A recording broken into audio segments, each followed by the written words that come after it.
The hall was gilded with chandeliers and colonial paintings, each one a quiet reminder of who used to own what. The International Leadership Forum in Washington, D.C. was supposed to be a celebration of global unity, but everyone in the room knew it was really about power, who had it, who used to, and who was trying to reclaim it. Among the rows of polished suits and practiced smiles sat Captain Ibrahim Traoré, the young president from Burkina Faso who had, in just a few years, become the face of Africa's defiance. Across from him, at the center of the stage, stood Kristi Noem, proud, composed, and radiating the confidence of someone who believed her country was the blueprint of civilization. Cameras flashed. The moderator, a gray-haired host from CNN, announced the topic of the night: freedom and the future of global leadership. Noem went first. Her voice was smooth, rehearsed, the kind that had filled campaign rallies and congressional halls. Freedom, she declared, is America's greatest export. We gave it to nations struggling under chaos and tyranny. We helped build democracies where none existed. Her gaze flicked toward Traoré, subtle, but deliberate. Even Africa has benefited from our generosity. The audience applauded politely. But a few diplomats shifted in their seats, sensing tension crackling beneath the surface. Traoré remained silent, his eyes calm, but there was fire behind them, the kind of fire that doesn't rage, it waits. When his turn came, he leaned slightly forward, his voice low and steady. "Madame Noem," he began, "you speak of giving freedom as if it were a gift, like bread handed to the hungry." A murmur swept through the crowd. "But freedom is not given," he continued. "It's taken, earned, by those who refuse to live on their knees." Noem smiled condescendingly, a politician's smile. "You're welcome to your opinion, Mr. Traoré. But history is quite clear. Without Western intervention, many of your nations would still be under tribal rule." The room froze. Even the cameras hesitated. And then, Traoré's lips curved into the faintest smile, not of amusement, but of pity. He straightened his jacket, looked her in the eye, and said softly, "No, Madame Noem. You didn't give us freedom." He paused, letting silence weigh down every word. "You just changed the chains." The crowd gasped. Some applauded. Others whispered in disbelief. The moderators exchanged panicked glances. But Traoré didn't look away. He had said what millions wanted to say, and what few ever dared. For a moment, no one moved. Even the sound of the cameras had stopped. Kristi Noem's painted smile cracked for just an instant, the flash of anger behind her eyes betraying the calm she tried to hold. The moderator coughed nervously and shuffled his notes, trying to regain control of the stage. "Thank you, Mr. Traoré," he stammered, "perhaps we can." But Traoré wasn't done. He leaned forward, his voice carrying the weight of generations that had bled under flags not their own. "You say you gave us freedom," he said, his tone still measured, "yet your corporations still dig our mines, your soldiers still guard our soil, and your media still defines our image. Tell me, Madame Noem, is that freedom, or is that a different kind of prison?" The audience murmured louder this time. A few African delegates nodded quietly. Reporters typed furiously, fingers trembling, knowing headlines were being born in real time. Kristi Noem took a breath, then let out a short laugh, the kind that was meant to sound dismissive, but came out brittle. "Oh, come on," she said. "You're exaggerating. The West isn't chaining anyone. We invest, we educate, we help stabilize governments that can't govern themselves. That's not control, that's responsibility." "Responsibility?" Traoré repeated softly, his eyes narrowing. "Like the responsibility you showed in Libya? Or the democracy you built in Afghanistan?" The air grew heavier. Every time Africa begins to rise, there's always someone who arrives with money, guns, and a speech about freedom. The camera zoomed in. Noem tried to respond, but the words stuck in her throat. Traoré's voice had taken the room hostage. He wasn't shouting. He didn't need to. His calm was sharper than rage. He turned his head slightly, addressing the crowd now, not her. "They taught us to measure our progress by how well we imitate them, to believe our cultures are primitive, our systems inferior. But what they fear most," he said, "is not our poverty. It's our unity. A few people clapped, cautiously at first, then louder. Noem's jaw tightened. She reached for her water glass, but her hand trembled slightly. The illusion of control was cracking. Traoré leaned back in his chair, his expression unreadable. "You said you gave us freedom," he said one last time, quieter now. "Maybe someday you'll learn what it actually means." The crowd erupted. Cameras flashed again. And as the moderator called for a brief break, Kristi Noem turned away, her face still smiling, but her eyes betraying what the audience already knew: she had lost the room. When the cameras cut to commercial, the tension didn't fade, it deepened. The audience buzzed like a hive that had been kicked open. Diplomats whispered behind folders, journalists huddled in corners sending out early leaks to their networks. Traoré humiliates Noem at global forum. Security agents shifted uneasily along the walls, unsure whether to protect the leaders or the fragile illusion of civility that still lingered in the room.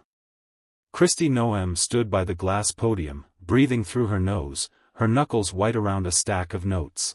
A producer approached and whispered, "We're live again in 2 minutes." She didn't answer.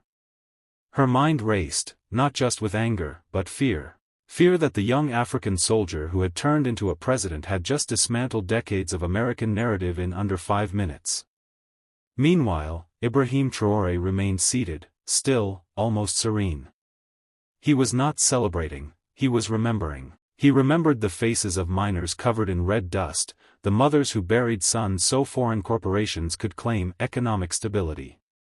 He remembered a quote from Sankara, echoing through his mind like an oath: "He who feeds you controls you." When the broadcast resumed, the moderator forced a smile. "Let's move forward with constructive dialogue," he said carefully. "Governor Noem, would you like to respond to President Traoré's comments?" She looked up, forcing her voice to steady. "Mr. Traoré," she began, "I respect your passion. But revolutions built on resentment never last. You should be careful, anger isn't leadership." A murmur rippled across the hall. Traoré looked at her, unblinking. "You mistake clarity for anger," he said quietly. "We're not angry, we're awake. There's a difference." The crowd reacted instantly. Some applauded, others stared in disbelief.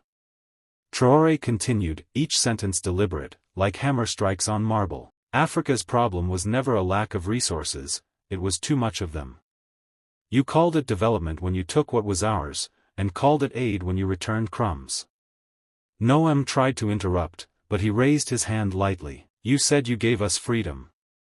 But freedom isn't something you can deliver like a shipment of weapons. Freedom is born when fear dies. And right now," he said, his eyes burning into hers, "Africa is done being afraid." The hall fell silent again, no whispers, no coughs, just the weight of his words pressing against the walls. Even those who disagreed couldn't look away. Traoré had turned what was meant to be a diplomatic panel into something far larger, a reckoning. Outside the conference center, protesters who had been gathering for hours watched the live stream from their phones. When he said those final words, they began to chant his name. The sound grew, city by city, continent by continent. Inside, Kristi Noem's expression stiffened into something between defiance and disbelief. For the first time, she wasn't addressing a subordinate nation.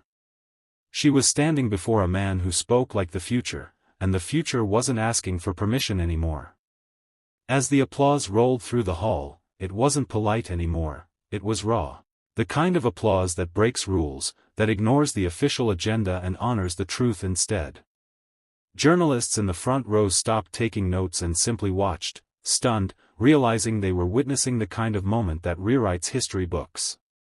Kristi Noem stood motionless, her microphone still in her hand but her confidence gone. Her entire speech, the carefully rehearsed narrative of Western benevolence, had just collapsed under the weight of one African man's composure. She looked at Traoré, who sat calmly, his expression unreadable, but his presence filling the entire room.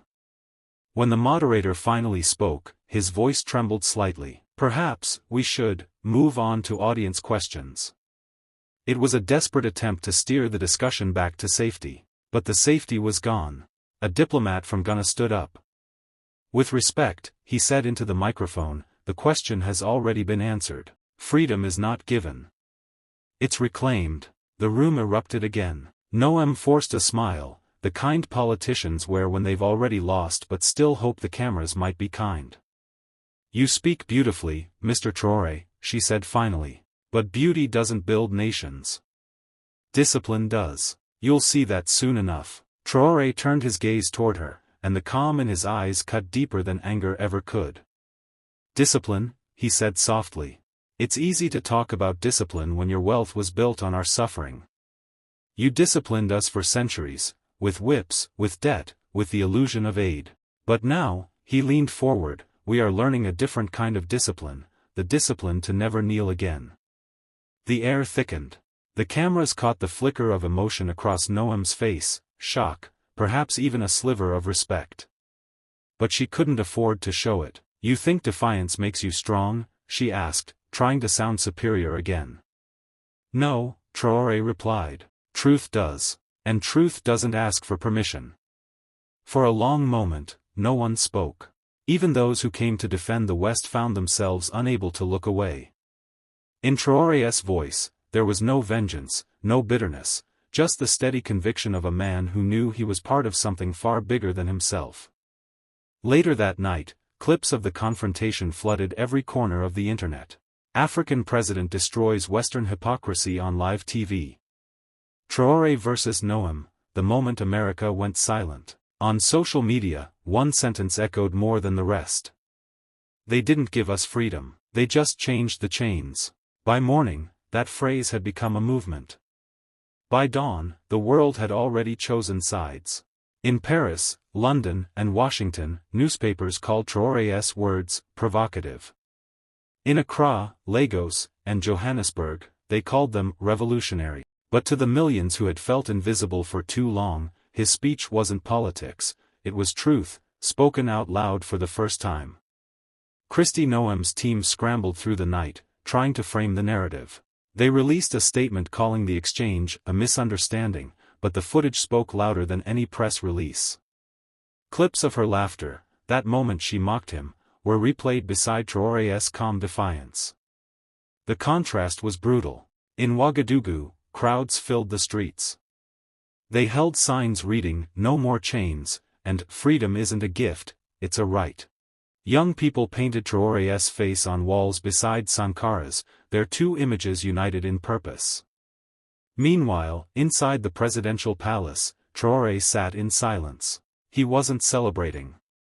He knew what was coming: pressure, sanctions, perhaps even threats. But he also knew that silence was more dangerous than confrontation.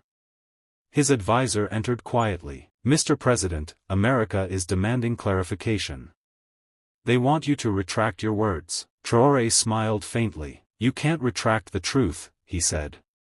"Once it's spoken, it belongs to the people." Far away, in her Washington office, Kristi Noem stared at the headlines flashing across the screen.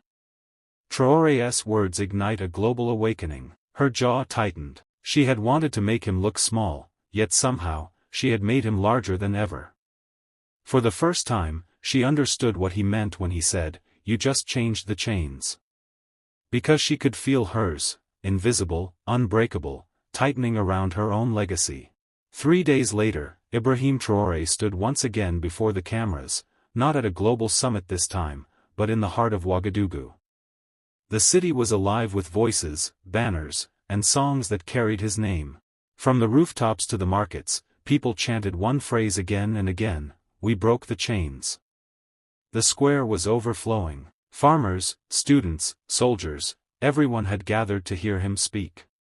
The world was watching, too. News crews from Europe and America had flown in, hoping to catch a sound bite, a moment of weakness, a sign of apology. They got none.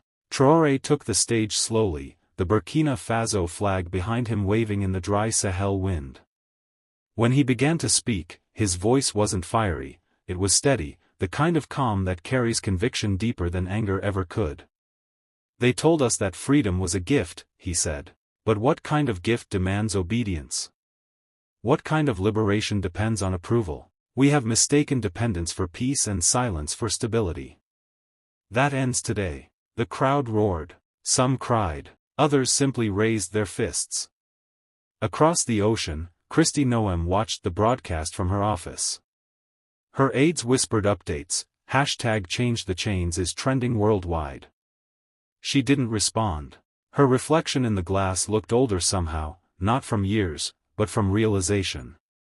Traoré continued, they can take our gold, our oil, our diamonds, but they can never take the truth.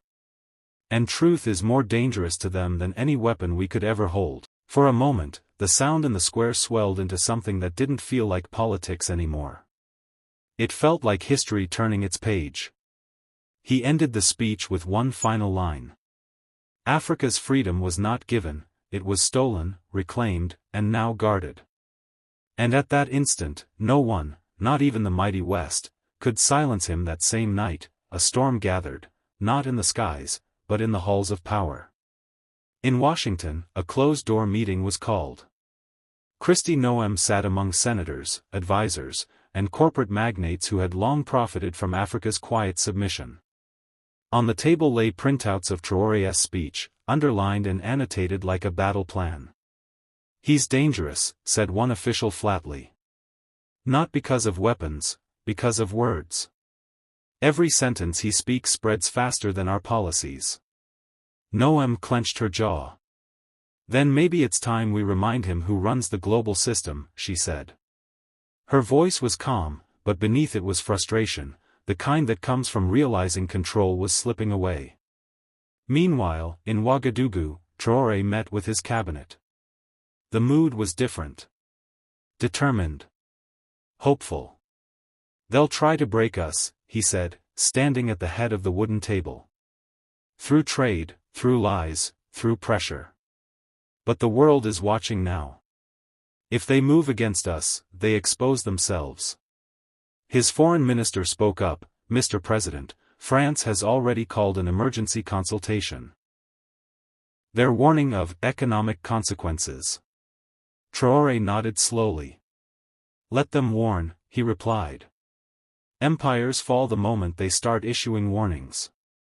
The room fell silent. Everyone understood. They were no longer reacting, they were leading. In Europe, the headlines shifted overnight. Traoré's Defiant spreads across Africa. From Mali to Ghana, from Niger to Senegal, leaders began echoing his words, freedom cannot be outsourced. Back in Washington, Noem's team released a statement accusing Traoré of undermining global order. But even American citizens flooded the comments with one simple question. If he's wrong, why are you afraid of him? For the first time in decades, the West wasn't dictating the story. It was defending itself against it.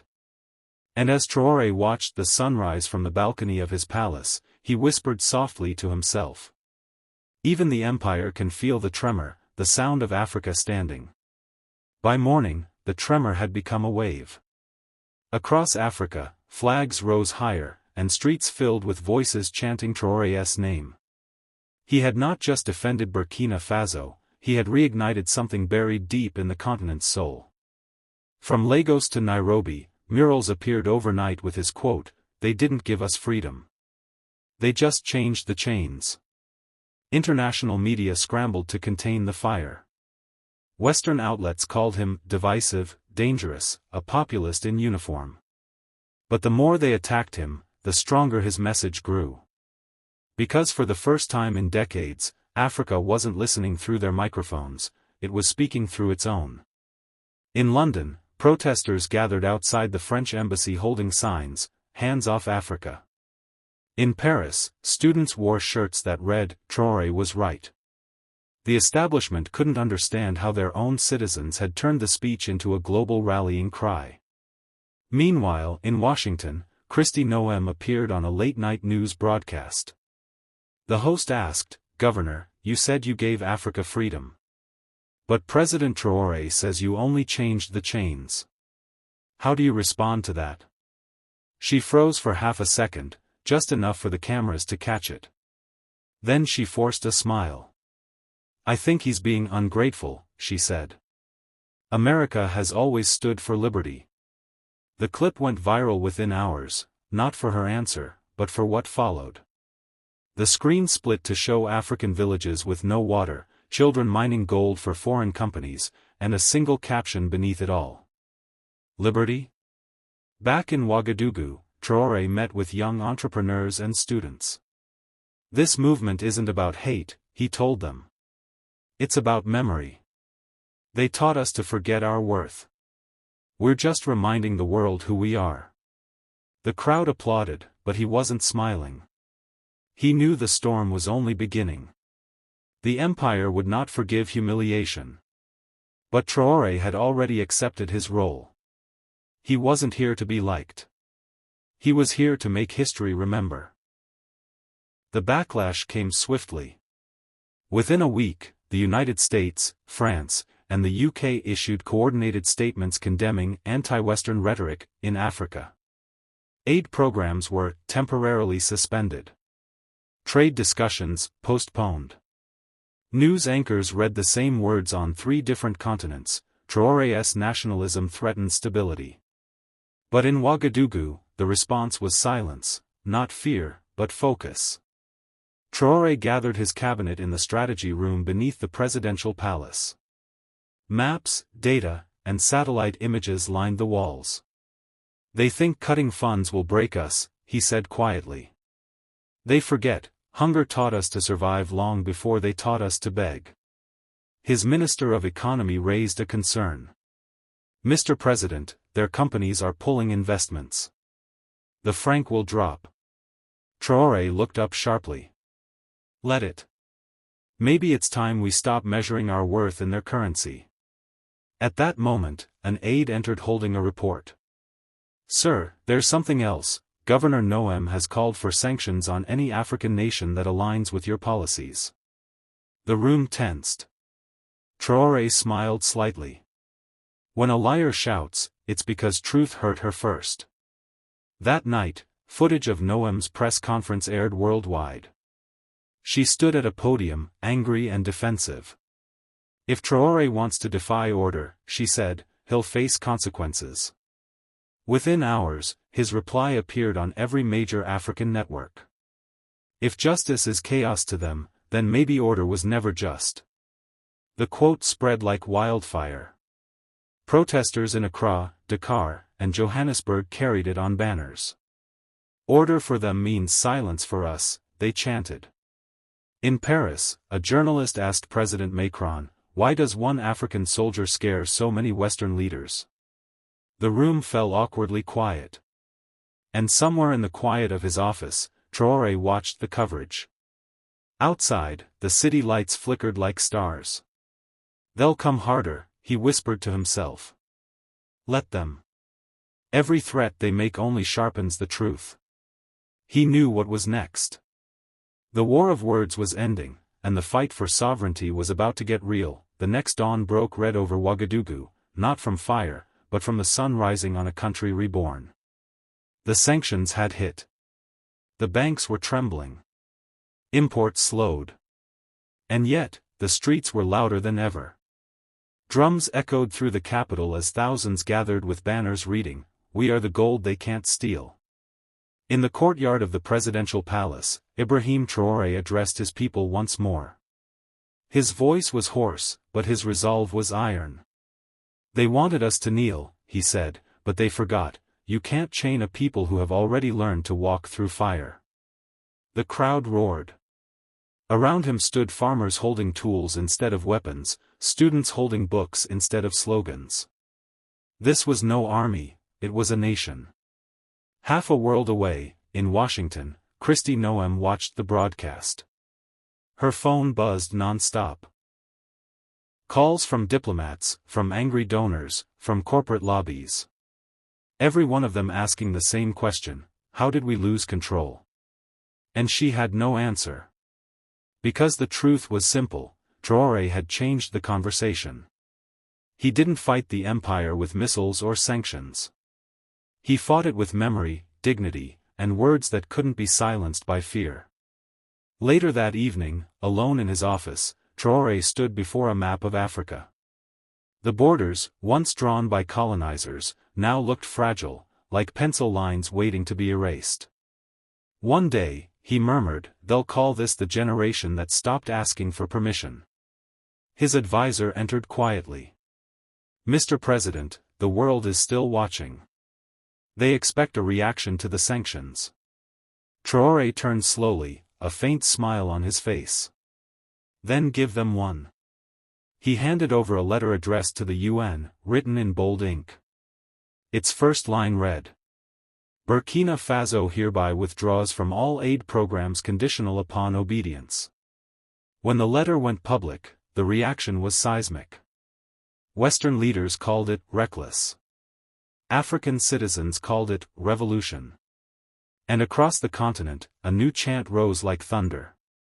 Freedom doesn't beg. Freedom builds.